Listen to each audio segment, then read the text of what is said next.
Good morning, everybody. It's nice to be here, and I'm very excited to have the opportunity to talk to you about all of the great things that we're doing with our trade relationship in Asia. As you know, President Obama recently issued his trade agenda, which is a jobs-focused trade agenda that really has at its centerpiece a number of very exciting initiatives in the Asia Pacific. You're all familiar with many of them, but let me touch on a few and then stop and turn it over to you for questions. One of the most exciting things we're working on is the initiative that you're all familiar with called the Trans-Pacific Partnership. We just came back from an extremely productive round, the 16th round of negotiations in the TPP, where we and 10 other countries are in the process of negotiating a 21st century high standard agreement that does a lot of very interesting new things, including seeking disciplines on leveling the playing field between state-owned enterprises and their private sector counterparts. There are new things that we're working on in the area of digital trade. There are new exciting things that we're doing in the area of environment. And as you know, for having followed this for a long time, we have made an enormous amount of progress over the past 16 negotiating rounds. So much so that we were able to really accelerate our work in Singapore and work as the leaders of the TPP countries. President Obama and his counterparts have tasked us is to try to accelerate and make as much progress as we can this year. And we're on track to do that, which is great. We are also working on a number of other initiatives in the Asia Pacific. As you know, the United States hosted APEC in 2011, and we had a very successful host year that Russia followed up on last year. This year, Indonesia is hosting APEC, and the next big event will be the Trade Ministers meeting, which will take place in Bali next month. We have been working very closely with Indonesia and with our partners in APEC on trying to carry forward the successful work that has been done in APEC over the past few years, and are looking this year at a number of priorities. One is to continue our work on ensuring non-discriminatory market opening innovation policies. We're working on how to better address issues related to local content requirements. We're working on ways of continuing to enhance supply chain connectivity in the region. We're working on implementing the very exciting commitment that APEC economies agreed to in Vladivostok last year, which is to reduce tariffs to 5% on a list of 54 environmental goods. So there's a lot of great work going on in APEC as well. Last, I'd like to point to work that we're doing in ASEAN. As you know, President Obama was in Phnom Penh last November, where he and the other ASEAN leaders announced the E3 initiative between the U.S. and ASEAN. And we have a great opportunity now with ASEAN, particularly as Laos has joined the WTO and as we've seen a lot of exciting and encouraging steps in Burma. And we want to take advantage of these great developments and carry our work with ASEAN forward. So we are hoping to pursue a number of things, including trade facilitation agreements. We already have one in place with the Philippines. We are hoping to negotiate a series of investment principles on information and communication technology services. And we are also working to really enhance our private sector to private sector relationship with ASEAN. We're in the process of agreeing to dates for the ASEAN Roadshow, where ASEAN trade ministers will come to the United States and be able to point to the many trade and investment opportunities both here in the United States as well as in the ASEAN region as a whole. So there's a lot of great stuff going on in our trade relationship with Asia, regionally, bilaterally with different with our partners. We are working very closely, as you know, with China on through the JCCT and the SNED.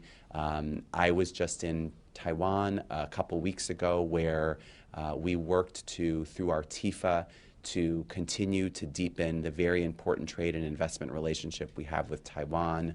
We're working bilaterally with our counterparts in the ASEAN region. As you know, Japan, Prime Minister Abe has recently announced his intention on joining the Trans-Pacific Partnership. We welcome Japan's interest in the TPP.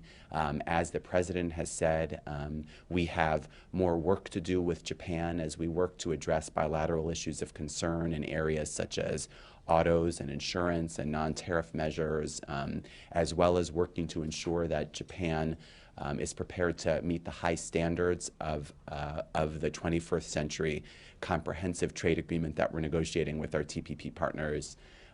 As you can tell, I could probably go on and on about all of the great work that we are pursuing with our counterparts in Asia, but I will stop there and turn it over to you for questions. Yes, right here in front. Please wait for the microphone. The gentleman in gray. Thank you, Ambassador. My name is Dong Hui Yu with China Review News Agency of Hong Kong. When President Obama's second term attaches more emphasis on economic and trade relations with Asia, will TPP be more open to China rather than being regarded as excluding mechanism to China? Will the United States persuade China and Taiwan to join the TPP negotiation as soon as possible? Thank you. Thanks for that question. As we've said and made very clear, the whole point of TPP is to serve as a platform for integration in the Asia-Pacific region. And the United States and the TPP, our partners, don't invite countries or economies to join. It's the reverse. It's if an economy is interested in meeting the high standards of the TPP agreement, it needs to express that interest, that it's capable of meeting the high standards that we're negotiating. And the 11 TPP partners then decide by consensus whether or not to admit a new member. That's the process that was used with Malaysia when Malaysia decided to join, and that's the process that was used with Canada and Mexico when they decided they wanted to join last year, and that's the process that we're underway with Japan. So whether it's China, whether it's the Philippines, whether it's Thailand, whether it's Taiwan, it's incumbent upon those economies to be able to convince the other TPP partners that they're capable of meeting the high standards that we're negotiating. Thank you. Right up here in front with the red tie. Thank you. I'm Ikiyama Kawa with Asahi Shimbun, Japanese daily paper. I just want to ask you about the TPP nature.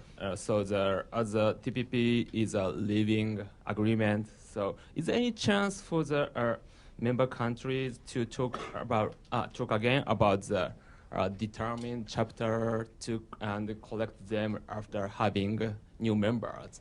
And also, secondly, I just want to quick question: how are you going to talk about the U.S. protection about the sugar industry at the TPP negotiation? Thank you. Could you repeat your first question? Okay, so is there any chance for the members to talk about again for the determined chapter, decided chapter, and correct them after having new members? I see. So the challenge that we have is we are, as you know, negotiating a high standard agreement, and there's so many issues at play, whether it's, as I was mentioning before, state-owned enterprises or investment, and we have a goal of concluding, this negotiation as quickly as possible. And when new members have entered, whether it was Malaysia or Canada or Mexico, and whether it may be Japan, we want to make sure that a new member doesn't slow down the progress that we're making in the context of TPP. With respect to your question about sugar, the United States has a number of free trade agreements already in place with certain TPP partners, and it's not our intention to reopen the market access commitments that we've made in those free trade agreements because they are still in the process of being implemented. Okay. Thank you. Yes, here in the middle. Sabine. Thank you, Ambassador. My name is Sabine Muscat. I work for several German publications and currently write a study for Friedrich Ebert Foundation about the U.S. trade agreements. I would like to make the connection to Europe. You just you're entering the hot phase for the TPP negotiations. At the same time, you're planning to take on a new big round of trade negotiations with the European Union. So I have two questions about how they would mutually influence each other. First of all, in terms of resources, do you have the resources to do two such big things at the same time? Secondly, about issues, is there any way that TPP negotiations, what do they mean for the Europeans? I mean, I'm thinking of geographic indications, I'm thinking of rules for digital trade. Is there any way these two could be mutually influential, and how would you describe the goals in general for both of these? What are the differences in the aims and goals that the US has with Europe and with Asia? Thank you very much. Sure. Just as we are very excited about all of the work that we're doing in the Asia-Pacific region, so we are really excited about launching the Transatlantic Trade and Investment Partnership with the EU. The U.S. and the EU are already such strong partners. The EU is our largest export market. I think we have, roughly $459 billion worth of exports to Europe last year. The prospect of negotiating a comprehensive, high-standard trade agreement with Europe is something that will be enormously beneficial for the U.S. economy and for the economies in the EU in terms of creating new export opportunities, boosting jobs, and we're very excited to begin those negotiations. As in the TPP, we are going to be seeking with Europe to negotiate a comprehensive, high-standard agreement. But Europe is a very different partner than some of our TPP partners, and we face different challenges with Europe than we may face in the TPP region. I think the overall goal of both agreements is very similar: to use trade to support jobs, use trade to boost exports, and to use trade to create use these trade agreements to create a model for trade in the 21st century. The difference is going to be that there are unique challenges that we face in the transatlantic relationship that we don't face in the Trans-Pacific relationship. And there are going to be unique challenges that we're going to have to address with each other in Europe. We have historic difficulties on regulatory issues, on agricultural issues. We have differences on geographic indications, as you mentioned. And this is a negotiation, and we're going to have to figure it out. But both sides are uniquely committed to negotiating a comprehensive, high-standard agreement, and we're looking forward to beginning those talks. That whatever you end up deciding with TPP partners regarding issues like geographic indications, that you would use that to try and also get that in the European agreement? I mean, are there issues that do overlap despite the two being so different? I think we're going to have to take it step by step, and we are well advanced in the TPP right now, but we are going to begin the negotiations with Europe in close consultation with our Congress as we develop our trade negotiating objectives. So we're very much at the beginning of the process right now, and we'll have to see how that unfolds. I'd like to take a question from New York. Oh, hi. I'm from Vietnam News Agency. I have a question for you. How much work you have finished after 16 rounds in Singapore, and how many rounds ahead to conclude the TPP this year? Thank you. Thank you for that. So as you said, we've completed 16 rounds. We've made an enormous amount of progress so far. We have a round upcoming in May, and similar to questions that we get on timing, the substance of our negotiations will drive the timing and will drive how many more rounds we need in the negotiations. I'm very encouraged that we've made as much progress as we have. We do have a lot of work to do ahead of us, but all 11 TPP members are very focused on the goal of completing this agreement as a comprehensive high-standard 21st century agreement. Okay. The lady right here. Hi, Ambassador. Welcome to the Foreign Press Center. I'm Nadia Chao with the Libertarian from Taiwan. Yesterday, when you answer Senator Grassley's question, you said that you will continue to press on the pork issue on Taiwan, and you definitely know when you were in Taiwan that the Taiwan Authority has a strong position on this. I wonder, how both sides can reconcile, and have you ever thought about bringing this issue to WTO? And my second question, that there was consensus about the two working group, and look at the road ahead. What can we expect from the two working group to achieve? Thank you. Sure. So by way of background, as I mentioned in my opening remarks, I was recently in Taipei to hold our high-level trade and investment framework agreement. And we talked about many issues, including agricultural market access. And the U.S. has very strong views on the issue of our meat exports, and the Taiwan authorities have a strong view as well. What I said in Taiwan when I was asked about this question by the press there is, I think there's too much focus that the press gives to this one particular issue at the expense of looking at how important our overall economic relationship is with Taiwan. Taiwan is, I believe, the 11th largest trading partner of the United States, and we have a range of issues that we focused on at the TIFA. You brought up two important issues that we agreed to, which is agreeing to establish bilateral working groups on TBT issues, technical barriers to trade, as well as on investment. And those working groups give us the opportunity of troubleshooting problems that exist before they become major problems, but also thinking about how we can further grow our relationship. For example, on investment, we agreed in Taipei on a series of joint investment principles designed to encourage a level playing field for investments, two ways. And given the amount of investments that U.S. companies have in Taiwan and the amount of investments that Taiwan companies have in the United States, working to build that aspect of our relationship is very positive. But we talked about a number of other things like intellectual property. It was a very productive set of meetings, and I look forward to our work continuing at the working level over the course of the year so that we can invite our counterparts from Taiwan to Washington next year to hold the next high-level TIFA.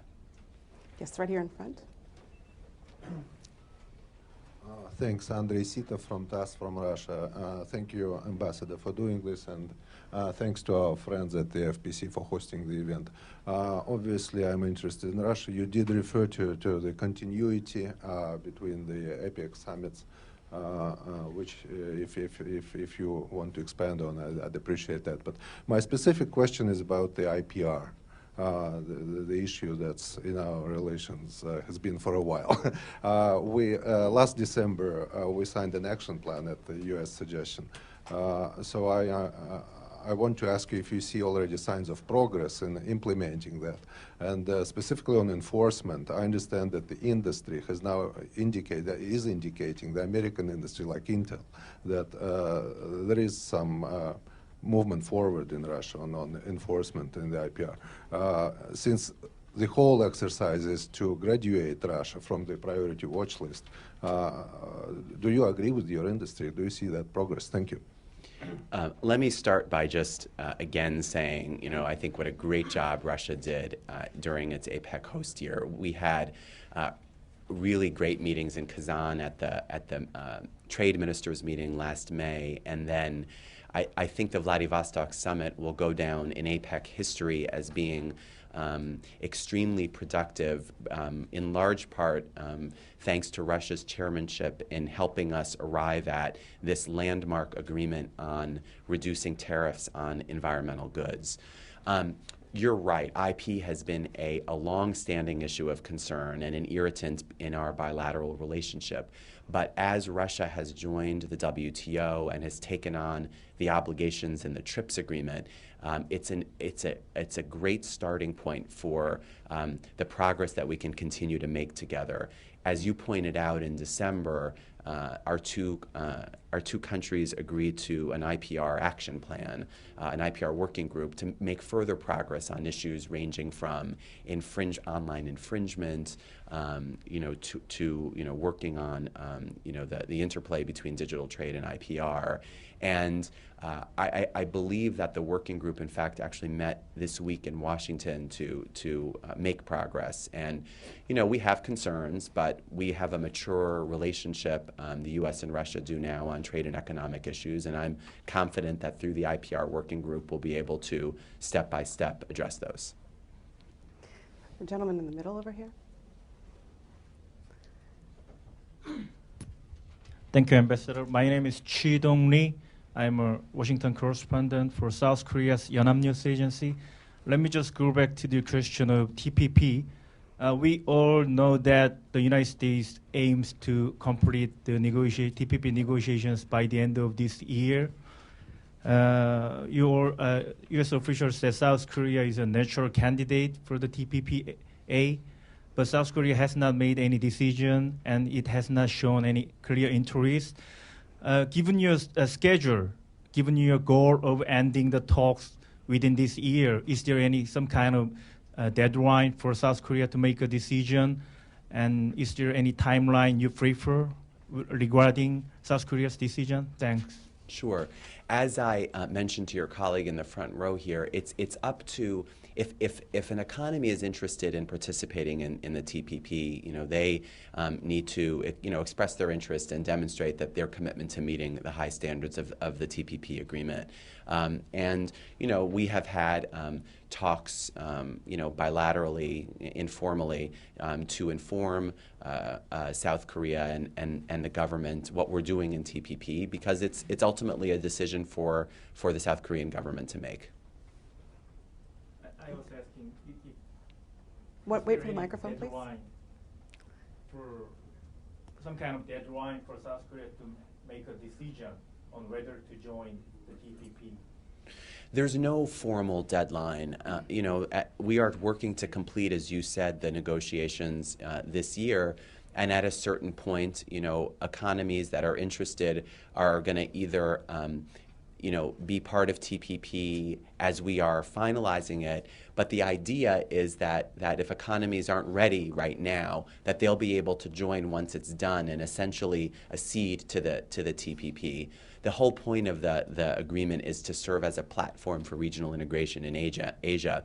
And as another one of your colleagues said, the idea of it is to be a living agreement so that we're able to incorporate new members and new issues as we look to the future. Okay. Right here in the green shirt. Yeah. Thank you, Ambassador. Joel Van Haren from Al Jazeera English. You mentioned President Obama's trade agenda is jobs-focused, yet 24 senators, U.S. senators, have recently expressed concern to the President himself in a letter over SOEs and rules of origin and labor rights and their effect on job creation in the U.S. How would you respond to their concerns? Again, our whole purpose on every initiative that we pursue, whether it's the TPP, whether it's the Transatlantic Trade Agreement, whether it's negotiations on an information technology agreement, expanding the product coverage there, our whole goal is to use trade to create new opportunities and to create the jobs that rely on those export opportunities. one of the key challenges that we face really in every area is ensuring that our exporters and our workers and our manufacturers and our service providers are able to compete on a level playing field. And one of the issues that has come up recently and generally in international trade is whether or not state-owned enterprises introduce distortions into that level playing field. And that is why, as part of TPP, and that's why, this is something we probably will want to explore in our European agreement as well. And that's why in our, bilateral relationship, for example, with China, we really do focus on these competitive distortions that SOEs can put in the market, just to ensure that, when there is an SOE and there's a private sector company, they're operating on a level playing field. Yeah. I'm sorry. The gentleman in the, back. That's him. Yeah, thanks.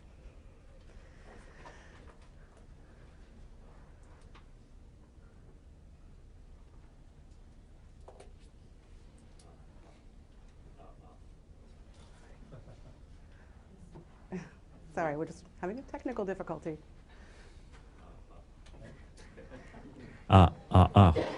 Thank you, Ambassador. I'm Akiro Okaru with Yomiuri Shimbun, Japanese daily newspaper. I have a follow-up question about sugar exemption items. As you said, it's not our intention to reopen exemption item in current FTA negotiations. I think the reason is it's still in the process of being implemented.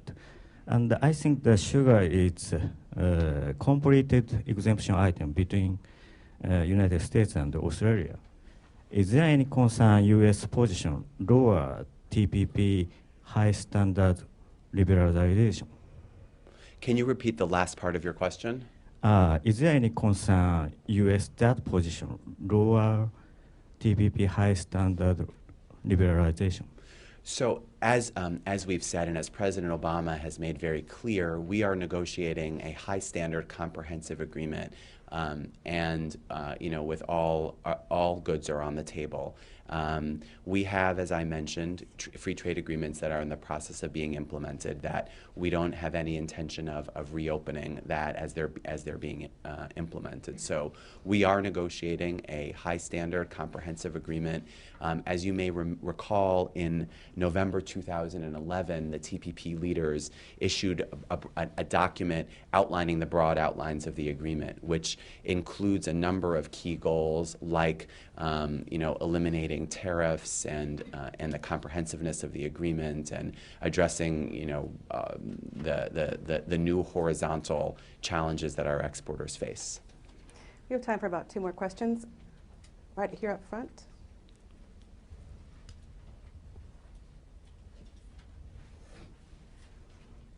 Morning. Hi. Morning, Mr. Ambassador. Hi. I'm Alex Lai from United Daily News in Taiwan. I have a pork issue. I have to ask because some member in Taiwanese government, they said they have to step down if U.S. pork import to Taiwan. So that's why we are care about the pork issue between Taiwan and the United States. My question is, how will you press Taiwanese government to follow the rule? I mean, just like you said, the scientific standard of the pork issue. And if you cannot reach an agreement or consensus between Taiwanese government, how will it affect the TIFA talk or the FTA between Taiwan and United States? Thank you. Sure. Well, first, we don't have an FTA negotiations with Taiwan right now. We are in the process of working very closely with the Taiwan authorities on all of the issues on our TIFA agenda. With respect to the question that you asked about pork, we, with all of our partners, push very hard to ensure that food safety measures are based on science and are consistent with international rules. And whether it's Taiwan or any other partner, that is what we will continue to press. We all have obligations as part of members of the WTO. We all have obligations to follow the rules of the road. And we have difficulties and tough issues, and we need to figure out how to best work through them. Yes, it's right up here in front. Yep. Thank you, Mr. Ambassador. I'm Chin Chen with Phoenix TV. First question, I would like to know, what's the prospect of negotiating bilateral investment agreement or even free trade agreement with China? And also, has Taiwan shown the interest in joining TPP during your trip to Taiwan, and what was your response? Thank you. So on TPP, my answer, whether it's to the Taiwan authorities, to the Philippines, to Thailand, to China, is the same. Is if an economy is interested in being part of TPP, it has to demonstrate a willingness to meet the high standards that we're negotiating in the TPP agreement. On the bilateral investment treaty issue, as you know, we're negotiating a bilateral investment treaty with China. The U.S. spent a bit of time on reviewing its bilateral. We were reviewing our bilateral investment treaties and came out with our new model BIT. Negotiations with China continue. I think it's very important. I think it will help to really put important obligations in place that will create stability in the investment climate and address, I think, very important market access issues as well. So we look forward to continuing our work with China. I think it's a priority for China, it's a priority for us, and we look forward to working very closely with our Chinese counterparts on it. Did you want to take any more, or? Do we have time for? We have time for one or two. Okay, maybe we take one or two more questions. Okay, very good. So back in the back there. Thank you, Ambassador. Jiang Zhu is Legal Daily China. Sorry for being late. I just wonder, what will be the convergences or differences between TPP and the TTIP, Transatlantic Treaty? And how would the United States improve the two processes parallelly? Thank you. So, as I mentioned to your colleague in the second row, we are advanced, well advanced in the TPP right now. We've been working very closely with our Congress and our TPP partners on developing our negotiating proposals and negotiating them. We are at the very beginning of the process with Europe now. We need to begin the process with our Congress of developing our trade negotiating objectives that we could propose to the European Union. We spent a lot of time, as you know, with the EU in the context of the high-level working group over the past year, working on the issues that we will want to negotiate with one another. And so we're looking forward to beginning the process. And the last question right here, the gentleman with glasses. Hello, it's Adam B. Sudi from Inside U.S. Trade. I just had a question on TPP. Can you describe with any more specificity what the U.S. is asking of Japan to do on automobiles in the consultation process that's going on right now? And with respect to Japan, given the complexity of negotiating with Japan, outside of the consultation process going on right now, is there a move to sort of negotiate with Japan on what could be considered a separate track within the TPP negotiations? Sure. Again, as I said earlier, the United States welcomed Prime Minister Abe's announcement last week, but indicated that we have, more work to do on our bilateral consultations. Autos is one of the issues that we're working on. There are also, as mentioned before, issues relating to insurance and others. On autos, the issues are long-standing, the challenges are long-standing, and we, are seeking to address, long-standing concerns related to transparency, to distribution, to standards. None of these issues are a surprise to anyone because they've been issues that have been involved in our bilateral auto relationship for many years now. All right, thank you all. That concludes our briefing. Thank you.